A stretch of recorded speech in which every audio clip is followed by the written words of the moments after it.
मैं कृष्णा भारद्वाज स्वागत करता हूं आपका आपके नए यूट्यूब चैनल खबरी दुनिया में।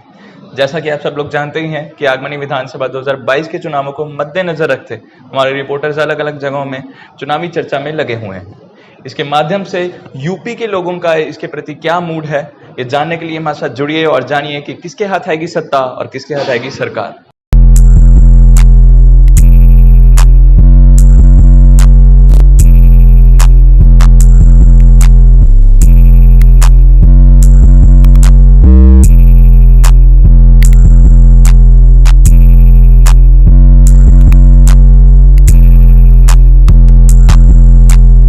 सर आपका नाम? मेरा नाम मोहम्मद इस्लाम सुल्तानी है जी। और मैं उत्तर प्रदेश सरकार में उर्दू अकादमी का अभी कुछ दिनों पहले सदस्य नामित हुआ हूँ। तो आपने शिक्षा कहाँ से प्राप्त की? मैंने रोहिलखंड यूनिवर्सिटी से एमए करा है जी। और सीसीएस यूनिवर्सिटी से मैंने भी एमए करा था फारसी से। फारसी से? जी हाँ जी। तो अपने बारे में और कुछ बताइए। हाँ, और ये है कि मैं 2007 से भारतीय जनता पार्टी के लिए जो था उनकी राष्ट्रीय एकता अखंडता इस पे जो है काम करते रहे हम लोग और आगे बढ़े। और धीरे धीरे ये हुआ कि हमारा यही कि सिद्धांत था कि उर्दू का कैसे विकास हो, उर्दू का कैसे विकास हो, उसके लिए बराबर हम लोग प्रयासरत रहे। और ये हुआ कि अभी माननीय मुख्यमंत्री महोदय योगी आदित्यनाथ जी ने जो है उर्दू अकेडमी की जो समिति बनाई उसमें हमको सदस्य नामित कर दिया। सदस्य। तो आपका गांव कौन सा लगता है? मेरा गांव फरीदापुर चौधरी, इज्जतनगर, जिला बरेली, उत्तर प्रदेश। तो और भी मोहल्ले उल्ले की समस्याएं, गांव की समस्याएं आप सुनते होंगे? जी जी हाँ, उनकी समस्याएं सुनते हैं। जैसे आयुष्मान कार्ड है, जिन लोगों के पास कार्ड तो है मगर उनको पता नहीं कि मेरे पास कार्ड है। लोग बीमार होते हैं, आते हैं मेरे पास, कहते हैं भाई साहब हमारा इलाज होना है, ये है। इसी केंद्र पर जाता हूँ और CSC वाले से कहता हूँ कि भाई साहब जरा इनका कार्ड देखिए। 2011 के अंतर्गत जो है जो जनगणना हुई थी उसमें जिन लोगों को गरीब माना गया था उनको सरकार ने आयुष्मान कार्ड दिए थे और उस आयुष्मान से इस फरीदापुर चौधरी के अंदर कम से कम 50-60 लोगों, किसी का आँख का ऑपरेशन है, किसी का पेट का ऑपरेशन है, किसी का दिल का ऑपरेशन है। इस तरीके से बहुत सारे काम हुए हैं। इससे जनता दुआएं दे रही है सरकार को। अभी मैंने कुछ फरीदापुर में कुछ लोगों से बात की, जैसे इन लोगों की काफ़ी समस्या थी, घर से लेके कोटेदार से लेके, तो इसके बारे में आपका क्या कहना है? इसमें देखो सबसे बड़ी बात यह है कि जो पात्र व्यक्ति हैं वो कहीं ना कहीं बेचारे गरीब हैं। अब गरीब हैं तो गरीब का तो अल्लाह ही है।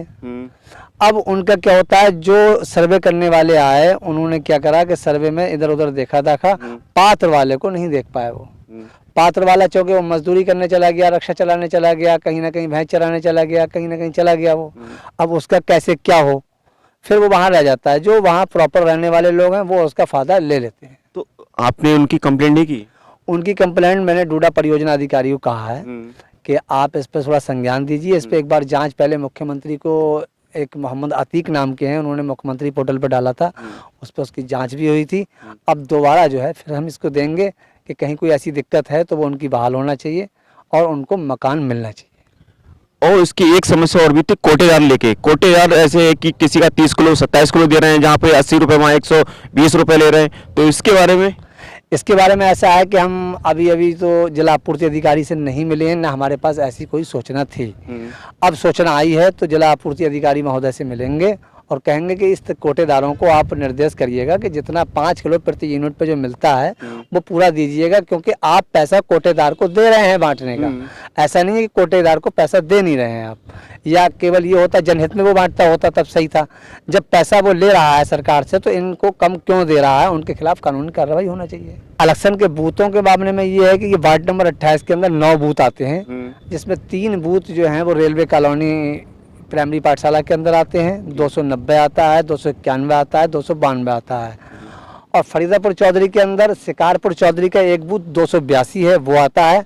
और 275, 276 3 बूथ प्राइमरी पाठशाला फरीदापुर चौधरी में आते हैं। और 277, 278, 279 ये 3 बूथ जो हैं वो विशाल कन्या डिग्री कॉलेज फरीदापुर चौधरी, ये इसमें आते हैं।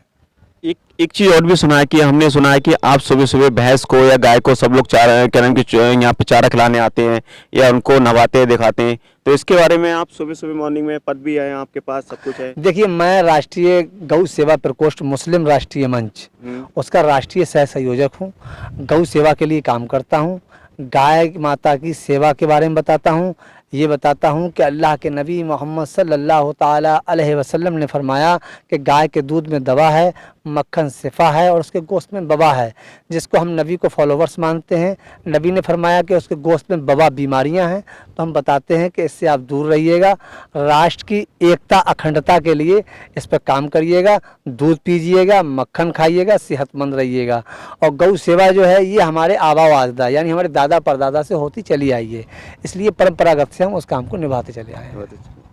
ठीक है, हमारे चैनल में बात करने के लिए आपका बहुत बहुत धन्यवाद। जय हिंद।